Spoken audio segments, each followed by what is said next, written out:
É isso aí, galerinha da turma 801, oitavo ano. Vamos lá para nossa primeira aula em EAD. Hoje o assunto da aula, dando continuidade no que a gente já tinha visto, das matrizes energéticas. Hoje nós vamos falar de energia nuclear.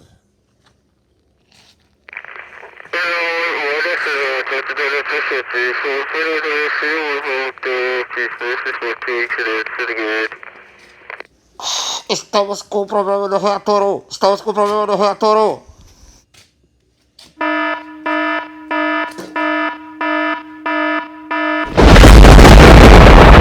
Santo Deus. Então, continuando, né? Existem vários tipos de obtenção da energia nuclear. Mas o que é essa energia? Onde é que ela está contida, né? Essas são as perguntas, então, que a gente vai tentar responder na aulinha de hoje. Então, como primeira pergunta, né, que fica é: como obter a energia nuclear?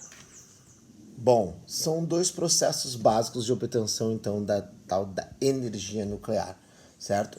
Um desses processos que a gente chama de fusão nuclear, tá? E o outro processo é a fissão ou cisão nuclear, que é a utilizada, então, nas indústrias de produção de energia nuclear, tá? No primeiro caso, então, quando a gente diz, é a junção de dois núcleos atômicos, certo?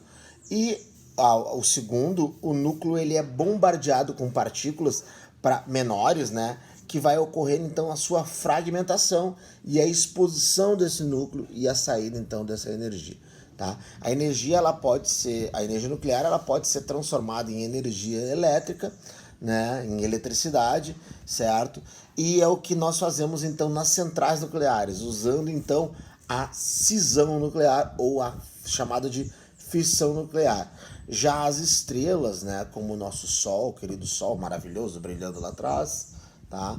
O nosso Sol, ele utiliza então a sua energia, né?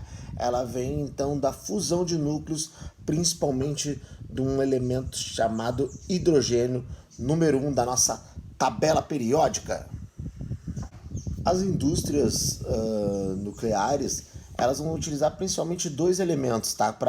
Principais assim, para a obtenção então dessa energia e a fabricação de energia elétrica a partir dele. São o urânio, que está aqui, e o tório, está aqui também, que são dois minerais que são altamente radioativos, estão disponíveis na natureza. Tá? O urânio em maior quantidade, então ele é o mais conhecido e mais utilizado. A energia nuclear ela pode ser considerada uma energia limpa, certo? Tendo alguns rejeitos então atômicos que são muito bem cuidados pelas indústrias, certo? Só que ela leva muito preconceito em cima dela, principalmente depois da Segunda Guerra, que todo mundo sabe, né? Houve então a utilização da energia nuclear para a fabricação de bombas que foram jogadas pelos países aliados sobre o Japão, né, em dois momentos, Hiroshima e Nagasaki.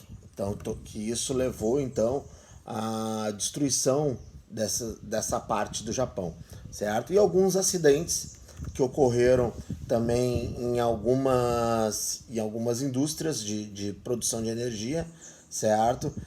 Que marcaram a história, né? E levou à morte muitas pessoas.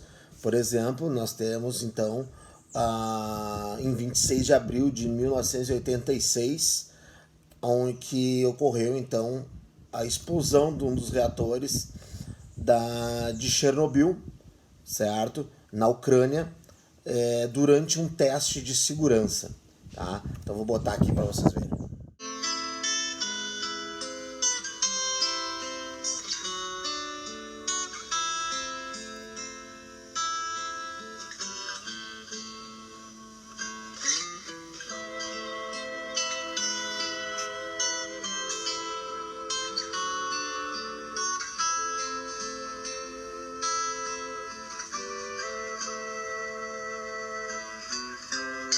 Então, esse acidente de Chernobyl foi tão grande que o combustível ele ficou queimando durante aproximadamente uns 10 dias e diretamente e indiretamente matou 25 mil pessoas, certo? Liberando para a atmosfera radiação, radionúcleos, numa proporção que poderia se fazer até 200 bombas atômicas, iguais a que caíram em Hiroshima.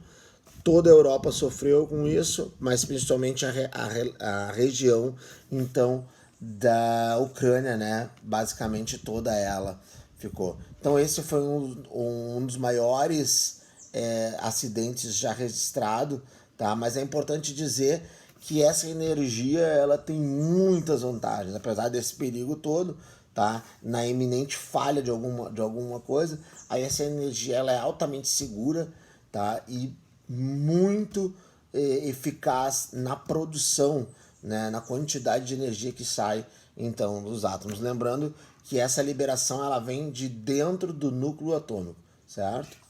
Só para vocês terem noção, gurizada, que basicamente 18% da necessidade energética mundial é suprida pela produção de energia nuclear, certo? Então ela é muito positiva. E é uma pergunta que eu quero fazer: por que a energia nuclear ela não pode ser considerada uma energia renovável?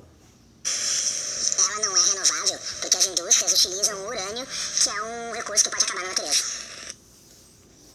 Essa situação toda pode mudar quando, com as novas pesquisas, que a gente está começando, algumas indústrias estão começando a identificar e a chegar à produção de energia a partir da fusão nuclear. Aí sim a gente vai utilizar como a estrela faz. Então, jogar um hidrogênio no outro e a partir daí a produção da energia. E aí sim nós teremos uma abundância, né, de hidrogênio na atmosfera que pode ser utilizado, certo? E a produção, obviamente, mais limpa desse tipo de energia e aí ela passa a ser uma energia renovável. Vantagens da utilização, então, da energia nuclear. A energia nuclear, ela é limpa na sua produção. A produção de energia, ela é barata. A energia nuclear é praticamente inesgotável. E a produção de energia, ela é constante, certo? Mas também tem algumas desvantagens. Quais seriam? Tá? A gente já referiu. Então, a produção de lixo, certo? Que é um perigo, né, para essa energia, certo? Os acidentes que podem ser muito sérios. É isso aí, então, gurizada. Segue as informações ali da atividade, tá? Beleza? E muita ciência na cuca, hein? Valeu!